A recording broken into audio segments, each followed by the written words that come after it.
The live TV, सच सबसे आगे। दोस्तों, मैं आदिल खान। दोस्तों, पश्चिम बंगाल की मुख्यमंत्री ममता बनर्जी पर बुधवार को हुए हमले के बाद पश्चिम बंगाल की राजनीति और वहां की जनता में उबाल सा आ गया है। हर कोई इस हमले की निंदा कर रहा है। वहीं बीजेपी इस हमले को सुनियोजित और ममता बनर्जी का ड्रामा करार दे रही है और यही वजह है कि बीजेपी पश्चिम बंगाल की आवाम के अब गुस्से का शिकार हो रही है। पश्चिम बंगाल की आवाम कह रही है कि जब खुद पर जानलेवा हमला कोई करवा सकता है, अगर ममता बनर्जी ये ड्रामा कर रही हैं, तो जाहिर है कि बीजेपी इस ड्रामे को इसलिए बखूबी समझती है या इसे इसलिए ऐसा ड्रामा करार दे रही है क्योंकि चुनाव के वक्त उसी के सबसे बड़े नेता कभी ये कहते दिखते हैं कि देश में 400 आतंकवादी आ गए हैं, कभी कहते हैं कि हमारे बड़े नेताओं को आतंकवादी निशाना बना सकते हैं, तो कभी कहते हैं कि पश्चिम बंगाल में घर घर बम बनाने की फैक्ट्री चल रही है। लेकिन जब आरटीआई से जवाब मांगा जाता है इस बारे में कि कहां बम बनाने की फैक्ट्री चल रही है, तो फिर गृह मंत्रालय कह देता है कि हमको ऐसी कोई जानकारी नहीं है। गृह मंत्रालय अमित शाह के अंडर आता है। दोस्तों, ममता बनर्जी को बहुत ज्यादा चोट लगी हमले में, वो सदमे में है, उनका इलाज जारी है, उनके पैर पर प्लास्टर चढ़ा है और टीएमसी के कार्यकर्ता इसके बाद गुस्से में सड़क पर आ गए हैं। सिर्फ टीएमसी के कार्यकर्ता ही नहीं, आम जनता, सिविल सोसाइटी के लोग, सामाजिक कार्यकर्ता और किसान आंदोलन को समर्थन करने वाले लोग सड़क पर आकर अब नो वोट फॉर बीजेपी का स्लोगन हाथ में लेकर लोगों को जागरूक कर रहे हैं कि वो किसी भी हाल में पश्चिम बंगाल के चुनाव के दौरान बीजेपी को वोट ना करें ताकि बंगाल का माहौल और ज्यादा खराब ना हो।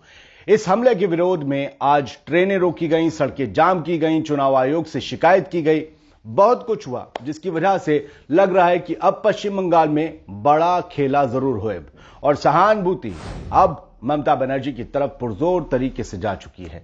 पहले ही ओपिनियन पोल के कई नतीजों में बीजेपी को भारी झटका लग रहा था इस चुनाव में और टीएमसी और ममता बनर्जी की सरकार पूर्ण बहुमत से वापस बनने जा रही थी। लेकिन अब लगता है कि अब अगर कोई नया ओपिनियन पोल कराया जाए तो ममता बनर्जी कहीं और ज्यादा मजबूत स्थिति में पहले के मुकाबले खड़ी दिखाई देंगी और वहीं बीजेपी को बहुत बड़ा नुकसान हो सकता है, होता नजर आ सकता है। बीजेपी उस नजाकत को बखूबी समझती है, लेकिन उसके नेता जल्दबाजी में जो बयान दे चुके हैं उससे बीजेपी को नुकसान हो चुका है, डैमेज हो चुका है, अब कंट्रोल नहीं होगा। भले एक महिला मुख्यमंत्री को चोट लगी हो, उसे सिंपैथी कोई ना जताए, लेकिन उसकी लगी चोट को कोई ड्रामा करार दे, वो भी प्रदेश बीजेपी का अध्यक्ष, तो फिर लोगों में गुस्सा भरना लाजमी है और इस गुस्से की झलक कोलकाता और पश्चिम बंगाल के लोगों में साफ दिखाई दे रही है। ममता बनर्जी को चाहने वालों की पश्चिम बंगाल में कोई कमी नहीं है और बीजेपी इसे बखूबी समझती है। लेकिन ममता बनर्जी पर हुआ हमला कैसे अब बीजेपी के गले की फांस बनता नजर आ रहा है, ये आप इस वीडियो में देखिए। इस हमले के बाद कैसे पश्चिम बंगाल की सियासी हवा में और ज्यादा गर्मी आने जा रही है और बीजेपी को बड़ा नुकसान होने जा रहा है। ममता बनर्जी को चाहने वाले अब पुरजोर तरीके से कैसे ममता दीदी को इस चुनाव में जिताने की एक अपील कर रहे हैं या फिर एक इरादा कर चुके हैं, ये सब कुछ आप इस वीडियो में देखिए, उसके बाद हम पूरी बात करेंगे। एक महिला के पीछे आपके जितने भी वरिष्ठ नेता हैं सब परेशान हैं। एक हवाई चप्पल आपके ऊपर भारी पड़ जा रहा है। आप इस चीज को बेहतर समझिए। तो चोरों को सब चोर नहीं आते, ड्रामा ये करते हैं और दूसरे को ऊपर क्लेम करते हैं। पुलिस उस पर लेगा, ये सब तो बीजेपी वाला का चाल है, वो तो करेगा। बीजेपी वाला कहाँ गए, तो अभी हल्का किया और बेसी भी कर सकता। बिल्कुल गलत किया है। ये दीदी को जो हमला किया गया है, करवाया गया है। इस बंगाल को हासिल करने के लिए ये लोग कितना का लाश यहाँ पर गिराएंगे नहीं गिराएंगे, ये तो बहुत डर का विषय है। और ममता बनर्जी आने वाले वक्त में जो वोट का जो तकाजा बता रहा है, नंदीग्राम से ममता बनर्जी खड़ी हुई है, वहां से वो लीड करेंगे, वोट उनका लीड होगा। वीडियो देख लिया आपने। पश्चिम बंगाल की मुख्यमंत्री ममता बनर्जी को बुधवार को चोट लगने के बाद उनके समर्थक सड़कों पर उतर आए। यही नहीं, गुरुवार को यानी आज तृणमूल कांग्रेस के समर्थकों ने उन पर हमले का आरोप लगाते हुए ट्रेनें रोकी। टीएमसी समर्थक और कार्यकर्ताओं ने गुरुवार सुबह कदम बागची रेलवे स्टेशन पर ट्रेनों को रोका।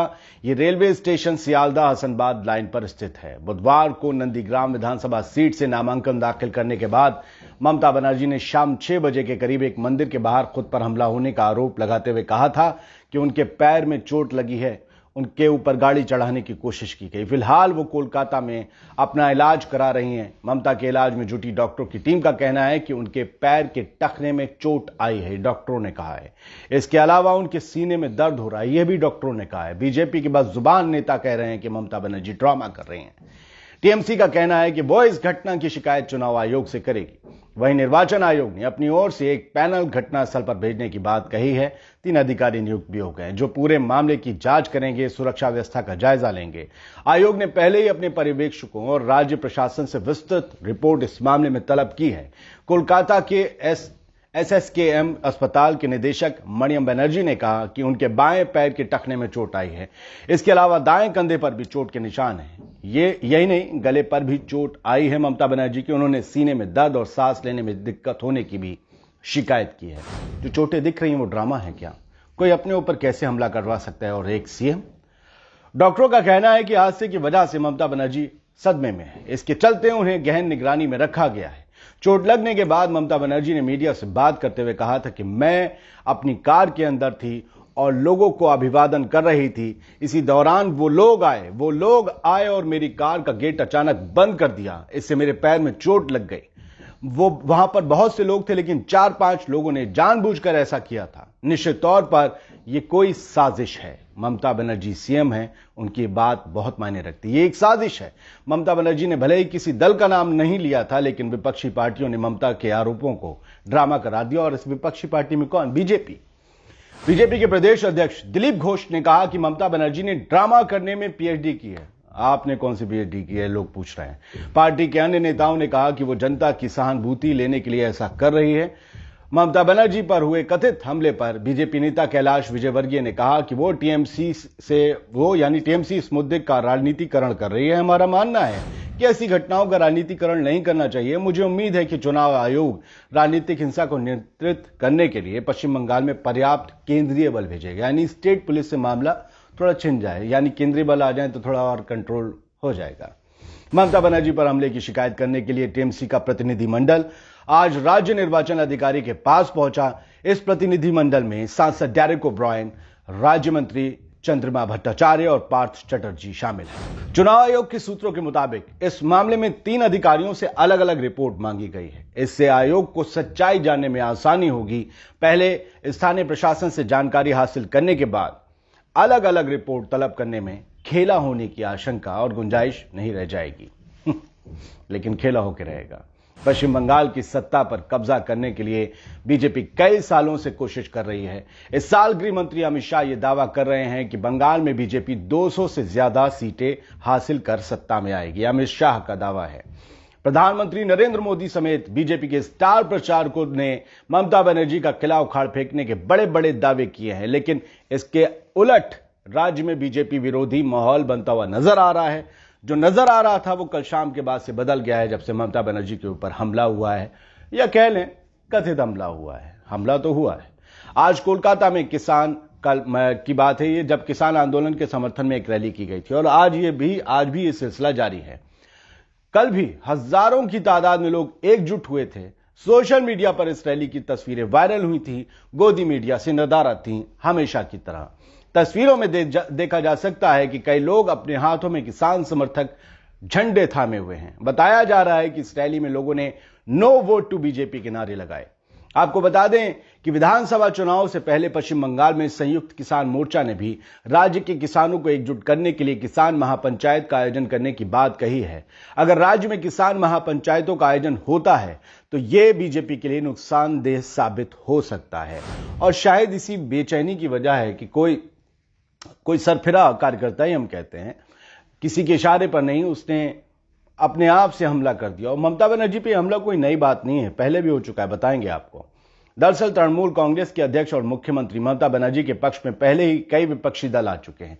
समाजवादी पार्टी, राष्ट्रीय जनता दल, शिवसेना के साथ साथ एनसीपी भी ममता बनर्जी का समर्थन करने की बात कर रही हैं। भले इन दलों की बहुत बड़ा वोट बैंक नहीं हो पश्चिम बंगाल में, लेकिन इन दलों के जो नेता हैं, अखिलेश यादव, तेजस्वी यादव, शरद पवार, आप समझ रहे हैं ये इतने बड़े नेता हैं, उद्धव ठाकरे, जिनको नकारा नहीं जा सकता। राजनीतिक विश्लेषकों का मानना है कि तृणमूल कांग्रेस को छोड़कर भारतीय जनता पार्टी के पास ऐसा कोई दिग्गज नेता नहीं है जो बंगाल में उनका फेस बन सके, क्योंकि राज्य की जनता का समर्थन ममता बनर्जी को हासिल है।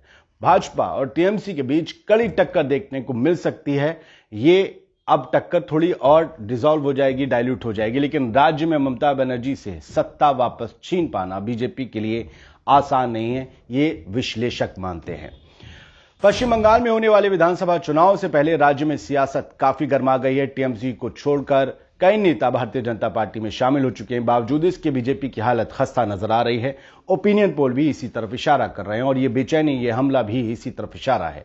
लेकिन इसके विपरीत टीएमसी अध्यक्ष और मुख्यमंत्री ममता बनर्जी के हौसले बुलंद हैं। उनके चोट लगी है, फिर भी वो लड़ने की बात कर रही हैं। हाल ही में अभिनेता मिथुन चक्रवर्ती बीजेपी में शामिल हुए थे और उन्होंने कहा था, मैं कोबरा हूं। लेकिन इस सब की जो फजीयत हुई थी, उसके बाद ये लग रहा है कि बीजेपी के पास मुद्दे नहीं है। एक तो जय श्री राम है। क्यों भाई जय श्री राम क्यों करोगे? सिर्फ जय श्री राम क्यों करोगे? देश में तो और भी धर्म है। जय श्री राम का चक्कर क्या है? ये चुनाव को, ये सियासत और धर्म को मिलाकर सियासी धर्म क्यों मनाया जा रहा है? हिंदुओं का धर्म उनके साथ रहने दीजिए। इतना प्यारा मजहब है उनका, उनको आप सियासत के मैदान में ले आते हैं। क्यों नहीं पेट्रोल के बढ़ते दामों की, गरीबी की, मुफलिसी की, बेरोजगारी की और रोजगार की बात क्यों नहीं करते हैं कि रोजगार जा रहे हैं, बेरोजगारी बढ़ रही है, महंगाई बढ़ रही है, पेट्रोल डीजल आसमान को छू रहे हैं, काला धन आया नहीं है, 15 लाख आए नहीं है, 2 करोड़ जॉब आई नहीं है। इसकी बात क्यों नहीं है? बात हो रही है जय श्री राम। भाई मंदिर बन रहा है, अब दुर्गा की बात आ गई। भाई आप समझ नहीं पा रहे हैं कि आखिरकार ये लोग चाहते क्या है। नंदीग्राम में पैर में चोट लगने के बाद ममता बनर्जी ने मीडिया के समक्ष आरोप लगाया कि जानबूझकर उनके पैर को कुचलने की कोशिश की गई। ममता ने कहा कि नंदीग्राम में मुझ पर हमला किया गया, मेरे पैर को गाड़ी से कुचलने की कोशिश की गई। अब आप समझिए, जब एक मुख्यमंत्री ये कहती है और बीजेपी इसे ड्रामा करार देती है, तो जाहिर सी बात है वो इस पर भी बात नहीं करना चाहती और जय श्री राम होता रहेगा। ये कैसा जय श्री राम है जिसमें किसी महिला के प्रति संवेदना नहीं है, किसी महिला के प्रति सहानुभूति नहीं है, बल्कि उसके ऊपर बोहतान और इल्जाम है। पश्चिम बंगाल की मुख्यमंत्री पर नंदीग्राम में हुए हमले को लेकर खबरें आईं तो उस जानलेवा हमले की भी याद ताजा हो गई जब 1990 में हाजरा में वो मौत के दरवाजे तक पहुंच गई थी। वो यानी कि ममता बनर्जी, सीपीआईएम के कथित गुंडे लालू ने उन पर हमला किया था, जिसमें ममता बहुत बुरी तरीके से घायल हो गई थी, उनका सर फूट गया था, खून निकल आया था। ये ब्लैक एंड व्हाइट तस्वीरें उस हमले की हैं। लेकिन लेफ्ट पार्टी को तब ये हमला बहुत भारी पड़ गया था, क्योंकि उसके बाद ममता बनर्जी बंगाल में नेता बनकर उभरी और उनकी सियासी आंधी में कुछ साल बाद लेफ्ट की सत्ता जो 3 दशक से चली आ रही थी, वो कागज के किले की तरह ढह गई थी। तब ममता कांग्रेस में थी। आज ममता की तृणमूल कांग्रेस अपनी पार्टी है और अब फिर उन पे हमला हुआ है। अब जो बीजेपी ने ख्वाब सजोया था, बीजेपी के पोस्टर बॉय नरेंद्र मोदी और अमित शाह ने, जिस तरीके से कैलाश विजयवर्गीय वहां पर सक्रिय हैं, इन सब के किलों पर पानी फिरने वाला है और इन सब के किले रेत के हैं और रेत के किले पर जब पानी बहता है तो आपको पता है क्या होता है। फिलहाल ममता बनर्जी पर हुए हमले का बहुत बड़ा गुस्सा उपज रहा है बंगाल में और इसका नतीजा हमें लोग वोट की चोट देते हुए नजर आएंगे। हमें ऐसा लगता है कि हमें ऐसा दिखाई देगा। क्या होता है वक्त बताएगा। जय हिंद।